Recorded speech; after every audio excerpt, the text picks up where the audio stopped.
table stand where he's working and put him in a 5-day business course, or how to run a business, or how to start a business, or how to look after food safety and wash your hands and do this in ABCD.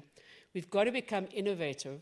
So, in the sense of and our research is showing this, is making data available because it's portable, but looking at different mechanisms of how to translate that training into the palms, literally into the hands of the recipients.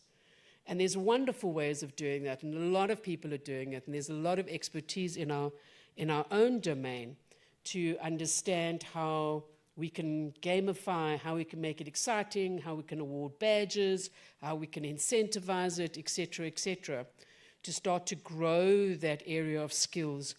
Because we've got to break the confounds of a classroom. We've got to take the classroom into the community. And that's what I heard a lot of people saying today in this symposium, is it's kind of like, get out of your chairs, get out of your laboratories. You've got to get into the community space. And the community space is receptive to honest, authentic, and true actionable participation. Don't go in and drop, parachute into a community, get all the data, and then get the hell out of Dodge. It doesn't work like that. You've got to spend time and really be part of an understanding, and that was brought up in understanding the context, which is so important. And then, of course, transformation and sustainability is the big thing. We talked about digitalization, but I know our next big world is going to be around how we create sustainable livelihoods, sustainable businesses, and sustainable for me is really looking down the future. I think everybody in this room, or maybe not everybody in this room, we have children, grandchildren, cousins, nephews, nieces, all in this generation, perhaps X, Z, and A. And this is their legacy that we're actually talking about now. And if we don't respond to this appropriately, we're really kind of setting them up on the back foot. So knowledge is key, but I agree with Prof. If we don't translate that into behavioral changes, the challenges are just going to simply precipitate and carry on.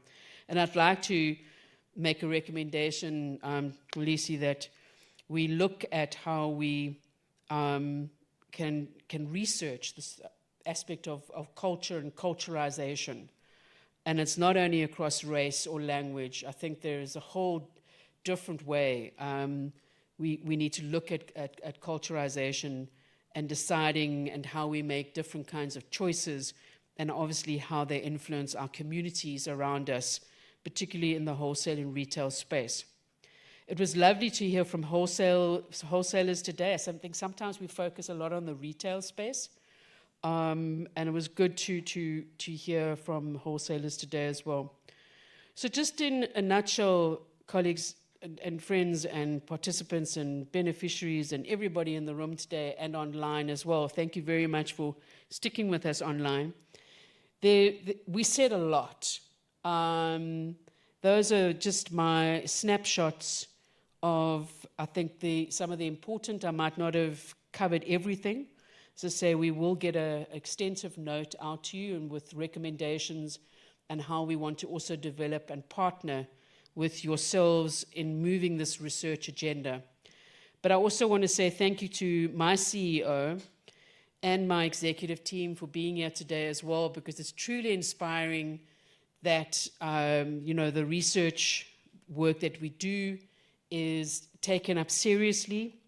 The support that is given to the research unit is really appreciated, and thank you very much for that. And hopefully we will start having more dialogues. I have been badgering MX for a long time now to start having brown bag lunches, seminars once a month, start inviting you to those, start broadening it out, because one of the things that came through today is a very strong theme is relationship building and partnerships, and you only do that through dialogue and communication. So thank you very much from my side, and I think I'm going to leave it there because I am standing between you and lunch now. So please let me stop there.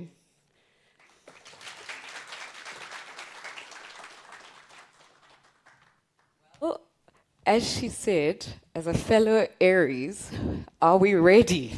We were born ready. Thank you so much to Dr. Deborah Mashad for those closing words and reflections. Ladies and gentlemen, that was our call to action. We all need to participate. And it's not just about a future that is unseen, but in fact, the future was yesterday, based on the insights that have been shared today. And we're probably a day or two behind and late with some of our interventions and the actions we need to get running and rolling with within the wholesale and retail sector. Ladies and gentlemen, enjoy lunch. Enjoy the opportunity to engage. Have a safe drive, safe flights, and continue to contribute to the work of this CETA, because your insights is what creates wonderful, incisive platforms such as this. My name is Jeanette Ntuli, and it's been an absolute pleasure. Have a wonderful day.